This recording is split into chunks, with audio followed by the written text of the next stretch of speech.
సంవత్సరాల తరబడి ఎన్ని మందులు వాడినా మీ మోకాల నొప్పులు తగ్గట్లేదా? ప్రాణ పెయిన్ క్లినిక్ లో అత్యాధునిక చికిత్స. Welcome to Suman TV. N convention ఏదైతే నాగార్జునకు సంబంధించిన ఎన్ కన్వెన్షన్ సెంటర్ ఉందో, ఫంక్షన్ హాల్ ఉందో, దాన్ని కూలగొడితే అందరూ అంటే కొంతమంది చాలా మంది బాధపడుతున్నారని అర్థమవుతుంది. ఎన్ కన్వెన్షన్ కూలగొట్టిన తర్వాత ఇది కూలగొడతారా, అది కూలగొడతారా, ఈ చెరువుల కట్టడాలు ఉన్నాయి, ఆ చెరువుల కట్టడాలు ఉన్నాయి అని చెప్పేసి రాజకీయంగా చాలా గొడవ నడుస్తుంది.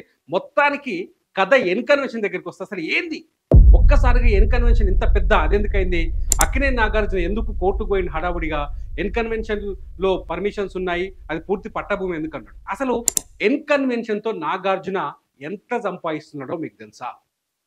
ఎన్ కన్వెన్షన్ అనేది ఇప్పుడు హైడ్రా చెప్పిన లెక్కల ప్రకారం తుమ్మిడి కుంట ఆక్రమించి ఒక 3 ఎకరాల భూమిలో 3.3 ఎకరాల భూమిలో కట్టిరు అనేది హైడ్రా చెప్తోంది. ఆ ఆరోపణల కిందనే ఎన్ కన్వెన్షన్ నేల కూల్చారు. మొన్న అయిపోయింది. ఇది గత ప్రభుత్వం 2014లో బీఆర్ఎస్ సర్కార్ వచ్చినప్పుడే ఎన్ కన్వెన్షన్ పైన ఆరోపణలు వచ్చినాయి. మరి ఏం జరిగిందో తెలియదు కానీ ఆ తర్వాత నాగార్జున పోయిండు, బీఆర్ఎస్లను కలిసిండు, ముఖ్యమంత్రిని కలిసిండు, కేటీఆర్ని కలిసిండు. ఆ కథ మారిపోయింది. ఆ తర్వాత కూలగొట్టలేదు, కోర్టు ఆర్డర్ ఉందని ఇప్పుడు నాగార్జున చెప్తున్నారు. ఇవాళ కూడా అక్రమంగా కూల్చేశారు ఎన్ కన్వెన్షన్ అని చెప్పేసి నాగార్జున ట్విట్టర్లో స్టేట్మెంట్ కూడా ఇచ్చాడు. ఎన్ కన్వెన్షన్ పూర్తిగా పట్టా భూమిలో ఉందని చెప్తారు. ఈ ఆరోపణలు, లీగల్ ఇష్యూస్ అని పక్కన పెడితే ఎన్ కన్వెన్షన్ ఎందుకు ఇంత హైలైట్ అయింది? ఎన్ కన్వెన్షన్ కూల్చేయడంతో నాగార్జున అనేది మాత్రమే కాదు, అక్కినేని నాగార్జున లాంటి హీరోలకి చాలా మందికి ఇట్లాంటి ఫంక్షన్ హాల్స్ ఉన్నాయి, సినిమా హాల్స్ ఉన్నాయి, చాలా ఉన్నాయి, హోటల్స్ ఉన్నాయి. కానీ ఎన్ కన్వెన్షన్ చుట్టే ఇంత పెద్ద సినిమా ఎందుకు నడుస్తుంది? ఎన్ కన్వెన్షన్ మీద ఇంత ఇంట్రెస్టింగ్ ఎందుకు పెరిగింది? ఒక్కసారి ఎన్ కన్వెన్షన్తో నాగార్జున ఎంత సంపాదించిండో మీకు తెలుసా? అదే తెలిస్తే మైండ్ బ్లోయింగ్, నిజంగానే దిమాగ్ ఖరాబ్ అవుతుంది. 2011-12 సంవత్సరంలో ఎన్ కన్వెన్షన్ హాల్ని నిర్మించారు.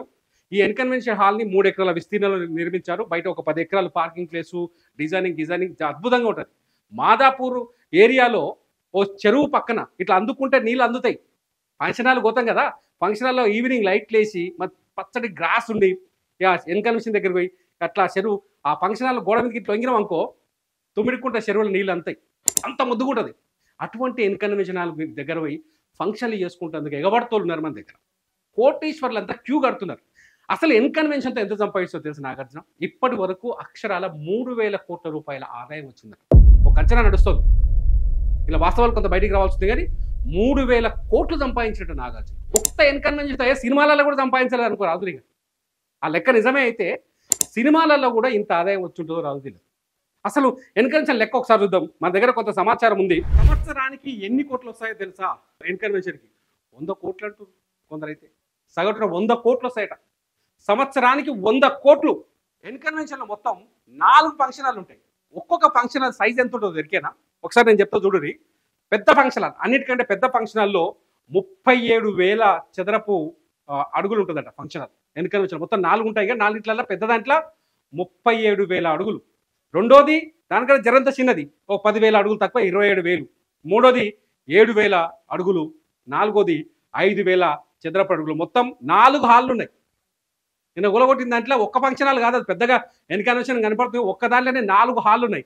ఈ 4 నిన్న కూలగొట్టింది. ఇకపోతే ఈ ఏరియాలో నాగార్జునకు ఎన్ కన్వెన్షన్ కాడ మొత్తం 16 ఎకరాలు ఉందని చెప్పేసి ఒక చర్చ జరుగుతుంది. అది కూడా వాస్తవం తెలవాలి మనకు. కానీ 16 ఎకరాలు, ఒక్క ఎకరా ఆడ 100 కోట్లు ఉంటుంది. 100 కోట్లు. హైదరాబాదులో మనం మొన్న చూసినాం, కోకాపేటలో ఎకరా 100 కోట్లు పోయిందన్నాం కదా. ఎన్ కన్వెన్షన్ కాడ ఒక ఎకరా 100 కోట్లు ఉంటుంది. అక్షరాల 100 కోట్లు. ఏమో ఈ మామూలు డబ్బుల చిలుపెంకులు అనిపిస్తుంది ఒక్కోసారి చూస్తే. ఎన్ కన్వెన్షన్ రోజు రెంటు 25 నుంచి 50 లక్షలు. ఇక చూడు కథ, 25 నుంచి 50 లక్షలే ఒక్కరోజు రెంటు. ఒక్కరోజు కిరాయి ఎంతేనా ఎరికేనా మీకు? ఒక మనిషి జీవితం. ఒక సామాన్యుడైతే 25,000 30,000 జీతం తీసుకున్న మనిషికి అయితే లైఫ్లో అతను సంపాదించలేని డబ్బు ఒక్కరోజే మొత్తం 37,000 27,000 7,000 5,000 4 హాళ్ళు ఉన్నాయి కదా, హాల్కి తగ్గట్టుగా కిరాయి 25 లక్షల నుంచి 55 లక్షలు. ఈ పైసలు ఏడవోసుకుంటున్నారు. ఈ పైసలు నాకు అర్థం కాదు కానీ ఎక్కడ పెట్టుకున్నాడు నేను ఈ పైసలు? ఏమో 3 ఎకరాల ఫంక్షన్ హాల్లో గిన్ని పైసలు సంపాదిస్తున్నా. అరే ఏమో వింటేనే మస్తు దిమా పరిశాన్ అవుతుంది. ఇక చూడు. ఇకపోతే ఈ ఫంక్షన్ హాల్ నుంచి ఏడాదికి 100 కోట్లు చెప్పాగా ఇందాక. సంవత్సరానికి 100 కోట్లు ఎక్కడో ఇక ఉత్త కిరాయికి ఇస్తాయి. ఆడు కొచ్చు లేదు, చేసు లేదు, దాని మీద మెయింటెనెన్స్ ఉంటే మెయింటెనెన్స్ చిన్నది ఉంటాము కానీ దాని మీద ఏ పెట్టుబడే లేదు. ఇక నువ్వు మన ఫంక్షన్ హాల్ పోతే అలా వంటలోని మనమే పెట్టుకుంటే, కుర్చీలోని మనమే పెట్టుకుంటే, మైకోని మనమే పెట్టుకుంటే, అన్నీ మనమే పెట్టుకుంటాం. అన్నీ పోతాయి. 100 కోట్లు వస్తున్నాయి సంవత్సరానికి. 100 కోట్లు ఏడ దాచి పెడుతున్నారు ఈ పైసల్ని చూడాలి. ఇవన్నీ ఎంతవరకు ఇవన్నీ చూస్తే పొద్దుగాల ఇన్కమ్ ట్యాక్స్ ఏం చెప్తారో తెలియదు కానీ 100 కోట్ల ఆదాయం అంట. ఇకపోతే మొత్తంగా ఎన్కన్వెన్షన్కి విలువ 400 కోట్లు అంటుంది. ఎల్లాకనే ఎకరం 100 కోట్లు అన్నారు. ఆ ఒక్క ఫంక్షన్ హాల్ విలువని 400 కోట్లు అంటారు. భూమి కాదే మళ్ళీ తప్పు చెప్పినాం అనుకున్నారు. భూమి కాదు, ఆ ఫంక్షన్ హాల్ కూలిపోయిన ప్రాంతం విలువనే 400 కోట్లు అని చెప్తున్నారు. ఇంత ఆదాయం ఒక ఎన్కన్వెన్షన్ హాల్ నుంచే నాగార్జునకు వస్తుంది. నాగార్జున ఒక సూపర్ హీరో, తెలుగు సినిమా ఇండస్ట్రీలో అత్యంత బలమైన హీరో, ఆర్థికంగా అత్యంత బలవంతుడు కూడా. నాగార్జున సినిమా ఇండస్ట్రీతో పాటు అనేక రంగాల్లో పెట్టుబడులు ఉన్నాయి. అందులో భాగంగా ఎన్కన్వెన్షన్లో ఉంది. నాగార్జున చాలా స్పష్టంగా చెప్తాడు, వ్యాపారంలో కోట్లు, 100 కోట్లు, 1000 కోట్లు సహజమైన విషయం. ఇప్పుడు కూలగొట్టిరు కాబట్టి ఆ లెక్కలు బయటకు వచ్చినాయి కాబట్టి మనకు ఆశ్చర్యం వేస్తుంది. కానీ నాగార్జున నిజంగానే ఆ భూమి నాది అని చాలా స్పష్టంగా చెప్తున్నాడు. ఇక్కడ లీగల్గా తేలాల్సిన అవసరం ఉంది. అక్కినేని నాగార్జున గారు చాలా స్పష్టంగా చెప్తున్నారు. హైకోర్టుకు వెళ్ళొచ్చారు. గతంలో స్థానిక కోర్టు తీర్పిచ్చిందని చెప్తున్నారు. ఎన్కన్వెన్షన్ హాల్లో ఎటువంటి ఎంక్రోచ్మెంట్ జరగలేదు, చెరువుని అసలు కబ్జా చేయలేదు. ఎన్కన్వెన్షన్ ని తన భూమిలోనే, తను డబ్బులు పెట్టి కొనుక్కున్న పట్టా భూమిలోనే నిర్మించడం జరిగింది. తప్పుడు సమాచారం కావచ్చు, లేకపోతే సమాచారం లేకపోవటం వలనో తన భూమి ఎన్కన్వెన్షన్ అనేది ఆక్రమించారని, ఆక్రమణలో ఉందని, చెరువు FTL లో ఉందని, ఫుల్ ట్యాంక్ లెవెల్ తుమ్మిడికుంట చెరువు ఫుల్ ట్యాంక్ లెవెల్లో ఉందని తన పైన కొందరు అంటే తెలియకుండా చేసిన ఆరోపణలతో కూల్చివేసి ఉంటుంది హైడ్రా. తప్ప తన భూమి పట్టాదారు పాస్ పుస్తకం ఉంది.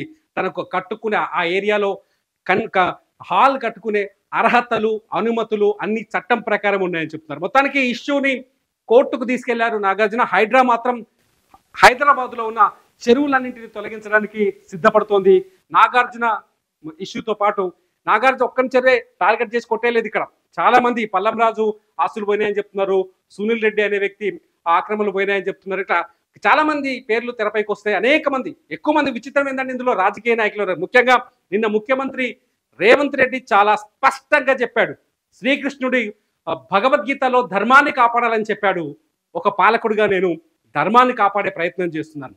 మన చెరువులు, ఈ ప్రకృతి, ఈ సంపద అనేది మన పిల్లలకు వారసత్వంగా ఇవ్వాల్సిన సంపద. ఈ సంపదని మనము ఇప్పుడు అక్రమార్జన కోసం, ఈ సంపదని ఇప్పుడు మనం డబ్బులు సంపాదించడం కోసం ప్రకృతి ఇచ్చిన ఈ సదుపాయాల్ని మనం నాశనం చేస్తే, ప్రకృతిని నాశనం చేస్తే మనం దెబ్బతింటామని రేవంత్ రెడ్డి చాలా స్పష్టంగా చెప్తున్నారు. ఎవ్వరు అడ్డొచ్చినా సరే ఈ చెరువుల ఆక్రమించిన వాళ్ళని, చెరువుల్లో తిష్ట వేసిన వాళ్ళని వదిలిపెట్టేది లేదు. ప్రకృతి సంపదగా ఉన్న చెరువులని కొట్టిపడేస్తామన్నారు. నిజానికి హైదరాబాద్ చుట్టూ అనేక పెద్ద పెద్ద చెరువులు ఉన్నాయి. వాస్తవానికి సంవత్సరంలో వర్షం 4 నెలలు మాత్రమే వస్తుంది. ఆ 4 నెలలు మాత్రమే నదుల్లో నీళ్ళు వస్తాయి.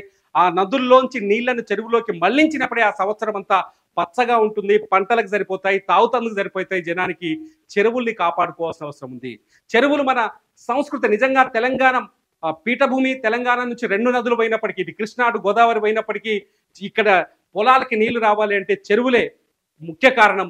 చెరువులను కాపాడుకోవాల్సిన అవసరం ఉందని ముఖ్యమంత్రి కాదు, పర్యావరణవేత్తలు కూడా చెప్తున్నారు. హైదరాబాద్లో చెరువులు అన్యాక్రాంతం అవుతున్నాయి. చెరువులో ఉన్న భూముల్ని కబ్జా చేస్తున్నారు. అనేక చోట్ల చెరువులు కనిపించకుండా చేశారు. అనేక చెరువులు మింగేశారు. రియల్ ఎస్టేట్ భూతం, రియల్ ఎస్టేట్ రక్కసి చెరువుల్ని కబళించేసింది. ఆ చెరువులన్నింటినీ విముక్తి చేస్తానని ముఖ్యమంత్రి రేవంత్ రెడ్డి చెప్తున్నారు. ఇదంతా చూస్తుంటే భరత్ అనే నేను సినిమాలో మహేష్ బాబు ఎటువంటి సెన్సేషనల్ నిర్ణయాలు తీసుకుంటున్నారో, ఇవాళ ముఖ్యమంత్రి రేవంత్ రెడ్డి కూడా అటువంటి సెన్సేషనల్ నిర్ణయాలు తీసుకుంటున్నారా అని చెప్తున్నారు. నిజంగా చెప్తున్నాను, తెలంగాణ ఒకప్పుడు కరువు ప్రాంతం. చెరువులే పోతే కరువు మళ్ళొస్తుంది. నేను కూడా చెప్తున్నాను, చెరువులు పోతే కరువు మళ్ళొస్తుంది. చెరువుల్ని కాపాడుకోవాల్సిన బాధ్యత మన పైన ఉంది. అక్కినేని నాగార్జున కావచ్చు, ఇంకెవరైనా కావచ్చు. నాగార్జున నిజంగా ఆ ల్యాండ్ని చట్టబద్ధంగా కొనుక్కొని ఆయన కోర్టులో విజయం సాధించవచ్చు. దాని గురించి మనం మాట్లాడడానికి వెళ్ళలేదు ఇక్కడ. కానీ చెరువుల్ని ఆక్రమిస్తే మాత్రం అవి మనకి తీరని నష్టాన్ని, కరువుని తీసుకొస్తాయి. భవిష్యత్తులో మన పిల్లలకే, మన తర్వాత మన పిల్లలకే చెరువులు అంటే ఏందో కనపడండి రోజులు వచ్చే ప్రమాదం ఉంది. నిజంగా ముఖ్యమంత్రి రేవంత్ రెడ్డి తీసుకునే నిర్ణయం అభినందనీయం, హర్షణీయంగా ఉందని చెప్తున్నారు. మీరేమంటారు? చెరువుల్ని ఆక్రమణలకు గురైన చెరువుల్ని కాపాడాల్సిన బాధ్యత మనకుంది కదా. చెరువులు కనిపించకుండా పోతే వాటిని కాపాడుకోవాల్సిన అవసరం మనకుంది కదా. కుచించుకుపోతున్న చెరువుల విస్తీర్ణాన్ని కాపాడాల్సిన బాధ్యత మనందరిపైన ఉందా లేదా కామెంట్ రూపంలో నాకు తెలియజేయండి. మీ కామెంట్స్ పైన మళ్ళీ నేను ఒక వీడియో చేస్తాను.